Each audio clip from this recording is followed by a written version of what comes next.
Okay, welcome everybody to the Kingdom Politics Podcast.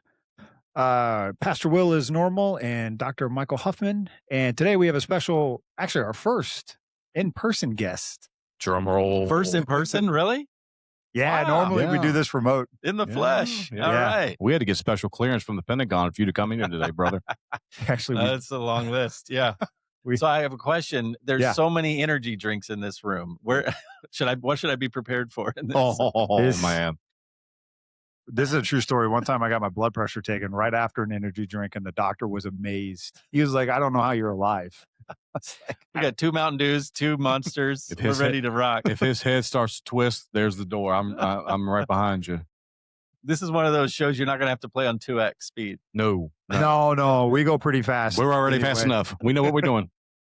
So let me give you a proper introduction. Philip Harding's with us. He's running for right now in the Republican primary for Congress for District 7, which is where we're at right now in District 7.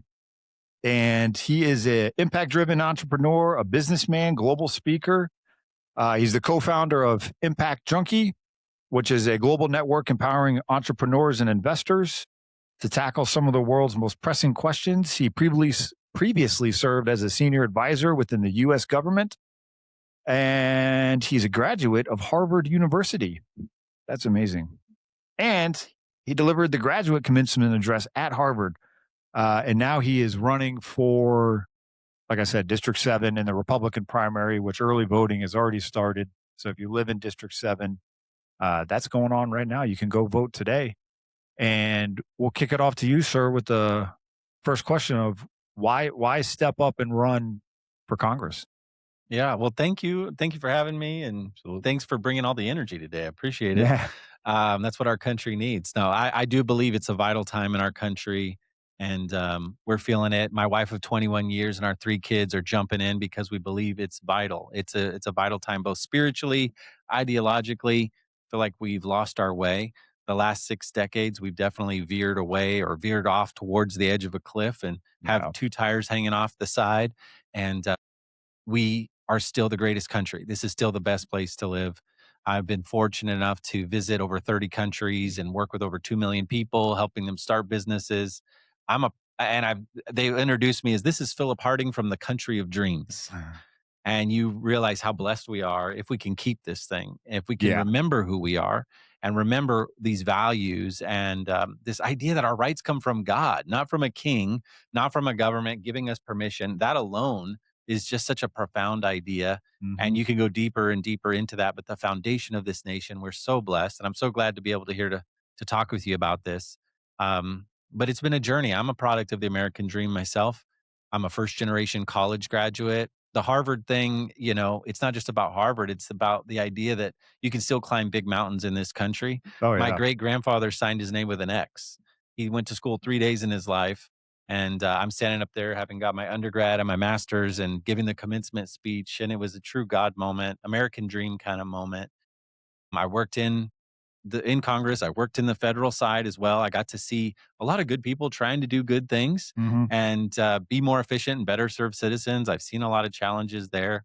So all of those things, the faith, service, entrepreneurship, all of these threads have weaved together to prepare me for this. And we were with Charlie Kirk a month before he was killed at his very last faith event. Mm-hmm. And God started knocking on my heart and my wife and saying, hey, don't forget that calling to public service years ago.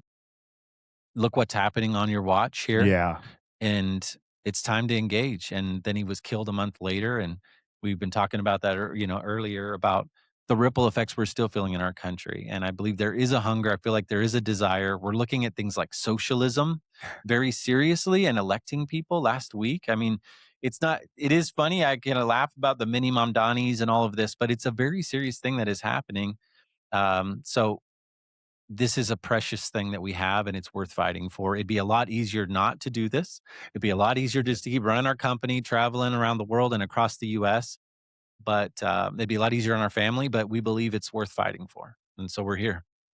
Yeah, we feel the same way. It's when you look at the government that we have, particularly at the state level, but even in Congress, where the Democrat Party, it's especially if you go out west, it's literally socialism. Um, and it's a dangerous path to be on. And the reason why I do all of this is for the next set of people. I got 2 degrees. We're not a rich family, but I served and used my GI Bill to get 2 degrees. I was able to do that because of this country, Yeah. um, and the opportunities we have, e- especially to for the next for kids to dream. The dream. That's my kid wants to play Major League Baseball, and whether he does or not, I don't know. He works really hard though, and he's got some talent, but he has the ability to try to do that Hmm. and to have that dream. And I've been to other countries, and I agree with you completely. It's not the same. Yeah. And Yeah, I've been in socialist countries, I've been in communist countries, and I've seen how they look at and just some people say, I just would love to just to visit someday would be a dream, just to visit yeah, America. yeah, I think people. Well, I don't know what it is, comfortability or what it is, but I'm glad that everyone in my family is proud of America. Mm. I so happy on we just had the 250th and to watch my son light off fireworks and yell America and, Yeah. and have patriotism. Yeah, we got to be at the in DC, 850,000 fireworks, Yeah. 400 fireworks a second were going off. And then we went down, our family was 1:40 in the morning, because it got Mhm. started so late because of the delay. We're in the metro station and everyone bursts out into songs, singing patriotic Oh, songs. Like there's just such a yeah. spirit of Yeah. gratefulness. And I feel like there is an opportunity here of resurgence. And I feel like that is a clear, difference what's happening in our country. Some people don't understand or appreciate how blessed we are. Yeah, I don't. Yeah, I agree. It's because we've had a comfortable time. And I think that's what happened to the church as well. It's been so comfortable for a while. And our big thing on our show is well, not just in the show, but what we do, offline as well is getting Christians into the public square, having a biblical worldview. So the stat that I always throw out there, and I've pretty much all the time when I speak, 5% of Christians have a biblical worldview. Yeah. Mm, And but the direct result of that is because 37% of pastors have a biblical worldview. mm. Yeah. So it's not hard to see how you get to the five because if you're the one leading a church, you should. There was eye opening for me as a pastor when I learned that, or when you speak to other people that are in charge of churches and they don't take the word of God as the word of God, and you're like, wait, what? But you are a very strong Christian. You're Yes. you're running on Christian values, so it's how does that shape how you view your policies, how you view running for Congress, transparency, integrity, all of these things? How does the biblical worldview help you in those areas? Yeah, thank you for that question. I grew up in a pastor's home. As I mentioned, I was associate pastor later on. Those ideals of service and faith shaped the DNA, the way I see the world, Mhm. just as the founding of this nation. Exactly. I've been really absorbing Jonathan Mayhew recently back to 1750 because so we had the rededicate 250, May 17th. Yeah. So cool to remember the day back in 1776, May 17th, 1776, to say we need to set aside a day of prayer and fasting because we realize what we're doing here is bigger than any of us and we can't figure it out with our human understanding. Mhm. We have to call to this higher power who then they called later, with the Constitution when we got stuck. How did we forget the one who brought us here to illuminate this path? But you go back even before 1776, back to 1750, Mhm. and that who John Adams calls the spark of the revolution. And he's saying rebellion to tyrants is obedience to God. Mm. And these ideas of wait a minute, going and then you go all the way back to Deuteronomy, which Yep. was one of the most quoted by the founding fathers. And we've lost a lot of that history. And we realize, like, how did we get here? The most blessed, most prosperous nation that solved the most diseases, cured diseases, solved poverty for billions around the world, created the most amazing inventions. Have we forgot, just as Ben Franklin is quoted as saying back at the Constitutional Convention, have we forgot the one who got us here in the first place? And I feel like that spiritual, there's a hunger. You see this rising generation searching for truth, searching for meaning and Oh yeah. purpose. Look at the data. I mean, it's not just a feeling. This is hard data saying they feel the loneliest of any developed nation. And you find that through the work. I've done a lot of entrepreneurship in business, and we can get into that. I believe that's a moral. Business is a group of people who've come together, made a covenant with one another that we're going to go find other people who have problems and solve those problems together in a sustainable way. That sounds like a very moral and wonderful thing. Business is not about taking and greed, it's about loving and serving if done the right way. And those values and the values of family. So you find that purpose and that meaning that this rising generation is looking for through the work of your hands and through family. And being in those, and those are under attack in our society. So those are two of our biggest pillars. Let's get back to building together. Let's get back to that American DNA. Let's strengthen families. If we could focus on strengthening families, which is under attack in so many ways here in Virginia and across our country and around the world, we could, if we strengthen and focus on incentivizing strong families, we will solve most of the issues in our society. Yeah. Just that alone. Yeah. You get whether poverty, loneliness, addiction, crime, every one of those. I worked with a lot of former, gang members and people all across the country, and you can trace it back almost every time to that family. And of course, we need to attack the debt, which is also a moral issue as well. 100 trillion is not a compassionate thing. 100 trillion in debt is stealing from our great grandchildren. So all of these things I think should be and could be viewed from a moral perspective. And that biblical worldview that you're talking about, getting back to that, not just the evangelical, but the biblical worldview, and getting back to that, which our founding fathers and that foundation that set us up for these first 250 years. If we're going to keep it going, we need to remember those things. Yeah, it's very much it's founded upon Christian principles. Rights come from the Lord. They don't come from government. When you the most common form of government in the history of the world is some sort of form of monarchy, whether they called themselves a king or not. Right. They might have had a different name, but it's the same structure. And then of course you have nobles. What we did 250 years ago, is completely different. Yeah. But it takes a moral and religious people, as George Washington said, to continue it as what it's made for, right? Because what we That's talk, right. and we've talked to a few delegates, in what I think people try to rationalize is that what we're trying to explain to people is someone's morals are being put into law. Every single law is someone's morality. It's impossible not to. But people will try to rationalize it. Well, whose morality? And this is what happens when you pull God out of the public square and you pull God out of the public arena. Well, now everyone's morals are up for debate. There is no debate when it's God's truth. Right. The 10 Commandments are basically the foundation for every Western civilization. Yeah. Whether they want to admit it or not in this day and age is irrelevant. It is. To this day, the 10 Commandments are the most countercultural set of laws that has ever been passed down. Straight from the Lord, though. Right. And then here we are 250 years later debating some of the things we'll talk about with the amendments. 250 years ago, it would have never. Right. It would have made it out of the townhouses, Right. Or the meeting houses back then. They would have been. So yeah, the biblical worldview, we've got to rally behind people like you who are running on biblical values. The church has to step up now, and I agree with that. yeah, 100%. Christians have to step up, because people will complain about, this or that or whatever it is. But then someone like you says, okay, I'm going to step up. I'm going to do this. We have to rally around you. Yeah. And support. Well, and I do feel a shift is happening. It's hard to believe it's been less than a year from Charlie Kirk's murder. Yeah. It feels like, and some days it feels like yesterday. Sometimes it feels like it was 5 years ago. It's wild how that happens, but I do feel a shift happening. And I've worked with a lot of pastors and a lot of leaders and business people, and seeing an opening and a re-engagement. My dad, he was a pastor. I grew up in a pastor's home, and he would tell me, I kind of grew up when he was in seminary and these things that, but don't worry about all those things. Those are the things of the world. Just focus on preaching it hard, and God's coming back, And then you wake up 50, 60 years later and say, what has happened to our society? How do we find ourselves here? How are we almost actually, maybe under threat for our beliefs? And the whole thing's gotten flipped around. How did we get here? And so I believe you're right. There is a shift. Yeah. I wish it was happening faster.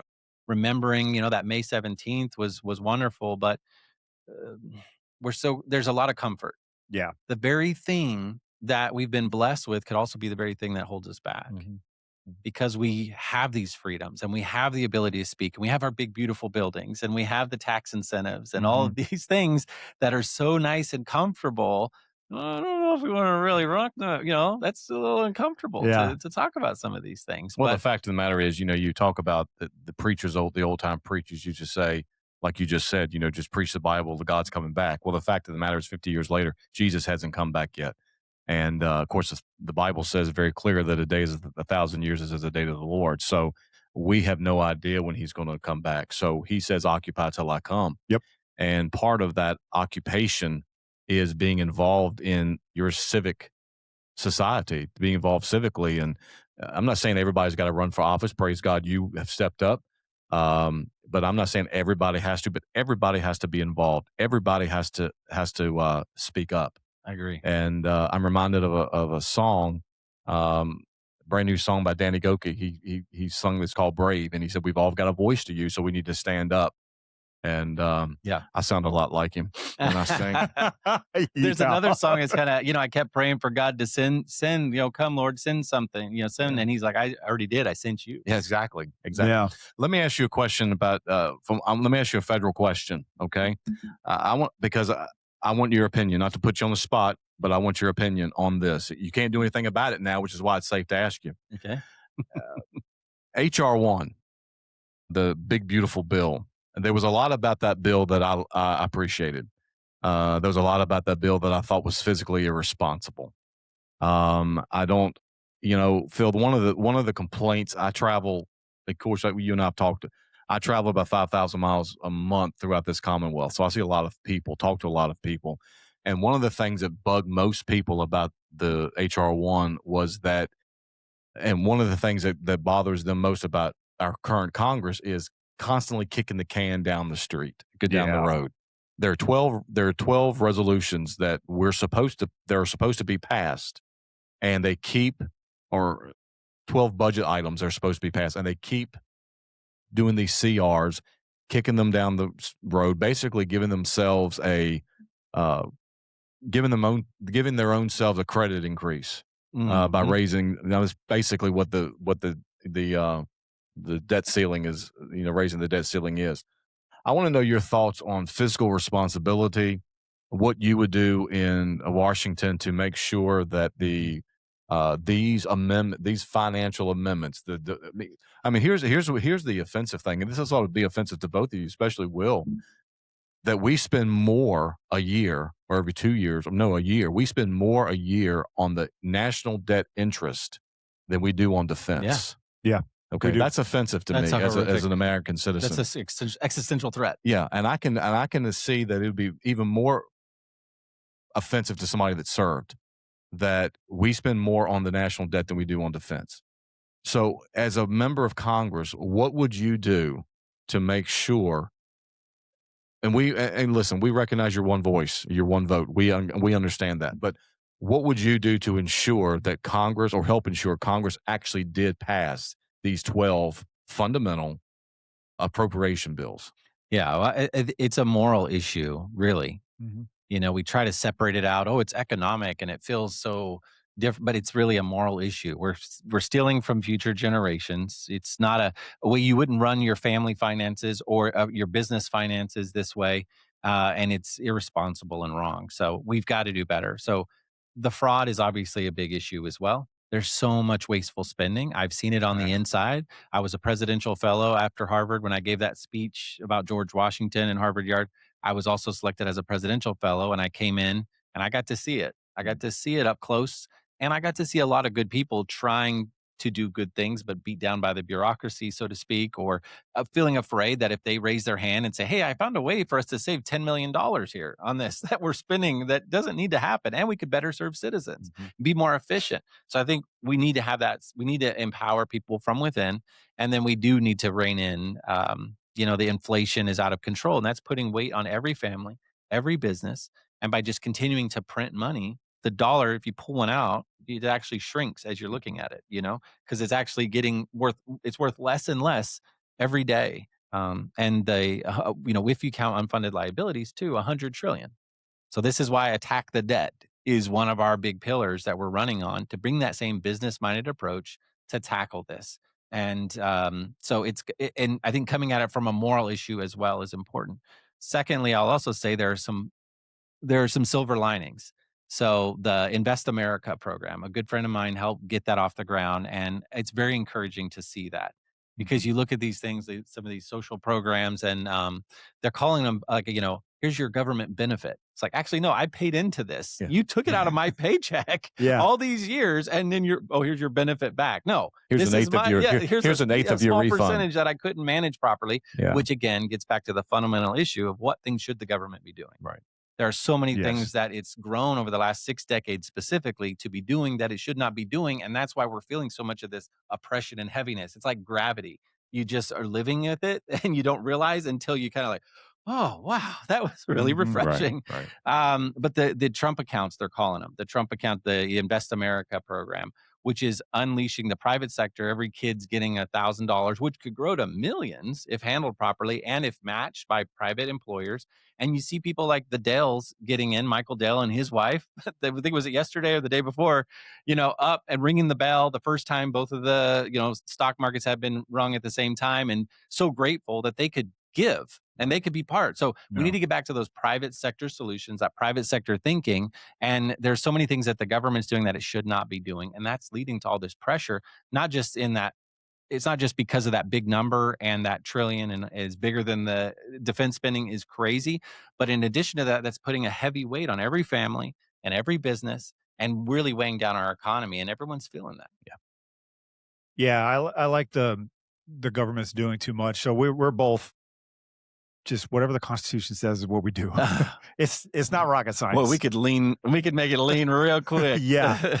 I think a lot of people don't have the stomach to do that anymore. And that's why I like your entrepreneurship approach as well, because, as a pastor, I've talked to a lot of people over the years. And one of the most heartbreaking things I've ever done is talk to people not on the first generation of government benefits.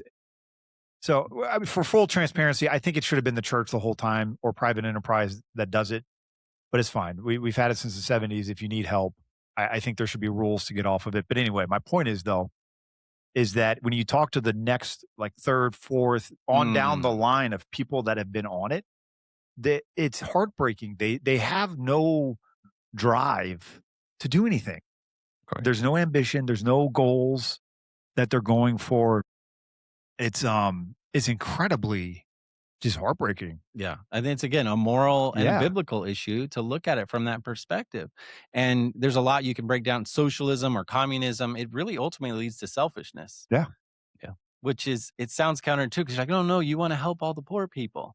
Well, if you're then it turns into, well, what benefits am I getting, and how much of this can I get, and how much time off do I get, and it's all about me, rather than how can I go find more people to serve so that I can make more income for my family? What problems are out there that I can help other people with, right? Which is all about giving and helping others. We'll talk about, this morning I was at the Capitol in a committee meeting on healthcare, and snooze fest. But anyway, until the Democrats got arguing with each other, I loved it. But anyway, they were talking about Medicare, Medicaid, and they were talking about the error rate. And they were blaming Trump. They were blaming HR 1 for all the cuts, and we're going to have to bring in, Virginia's going to have to bring in all this extra money to cover all the slashes that we're getting from Trump because of HR 1. And I that's been regurgitated so long, I'm just tired of arguing about it with them, but I still will. Perspective on that from you. Virginia has a massive error rate. And since you're from this area, Virginia has a massive error rate. And the federal government, if you get a 6% or better error rate, they start backing off of funding your benefits in your state. We have a lot of people, you correct me if I'm wrong, but as I read HR 1, the people that were going to lose their benefits were people that weren't supposed to be getting them to begin with. Illegals, people that were in our country and our Commonwealth illegally, didn't go through the process. Which is, and those people who have the ability to work but are choosing not to. And if my memory, because it's been a while since I read it, but if my memory recalls correctly, it only required 20 hours of work a week for you to get these benefits. Well, in Virginia, we have an 11% error rate. And what I cannot get the Democrats in Richmond to understand is the federal government, especially under Trump, but it ought to be this way with any president. The federal government is not going to help fund an irresponsible system. Okay, you would not give money to a man on the street that you knew was going to take that money to go buy drugs. Why would the federal government give money to a commonwealth or a state that they knew they were going to use to fund illegals and people that could be they're able-bodied, working, and just choose not to? Give us a little perspective you have on that. Well, it's amazing too. I mean, you see all these dead people that they've been uncovering, that have been getting benefits, and people that, are And voting. unborn. Yeah, and all of these things that, again, it points to the idea that the government doesn't need to be doing all of these things. No. And you see it over and over. There's a great book called Toxic Charity by Robert Lupton that was all the work we've done in inner cities and around the world. You see, these Band-Aids that you put on a problem, but often ends up actually competing and becoming part of the problem and making it worse. The very thing that you were set out. And then it's under, oh, don't you want to help the poor people? If you really want to help the poor people, the same principles and the same values that this country was built on of individual responsibility, taking care, making a brighter future, giving you those opportunities. The government needs to, yes, secure your rights, but doesn't give you your rights. Right. And so we've seen this growth, again, over the last 6 decades specifically, of all these programs. And this is just another example of this is not what the government was intended to do. And we need to, and I'm not a politician. I'm coming in as a businessman. And that's the value. That's the same viewpoint I think we need right now in our country, is to approach it from that perspective. So, yeah. So to give you some numbers, Virginia's Medicaid program is roughly $4.6 billion every year. So 11% of that is $1.606 billion of error. So you talk about debt. That by itself, if you cleaned up the error rate on Medicaid, there's $1 billion you could have. Yeah. That's 20% of the what's the word I'm looking for? That's 20% of the benefit that Governor Youngkin left us, of the surplus that Governor Youngkin left us when he left office. 20% of his surplus is going to fund people getting Medicaid benefits that are not supposed to be getting Medicaid benefits. Yeah. It hurts when you hear the numbers. Well, and let's raise taxes on top of that too. Let's tax your mattress and your Uber driver and your come up with all these and get 150. What is 150%? 194%. 194%. Again, these are things that the government should not be doing, and it's just proof and evidence over and over and over again. We need to get back to empowering the private sector to be the solution and allowing people to live out their God-given purpose and have purpose and meaning and a better life for their family and for their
And I heard the voice of the Lord saying, "Whom shall I send? And who will go for us?" And I said, "Here am I.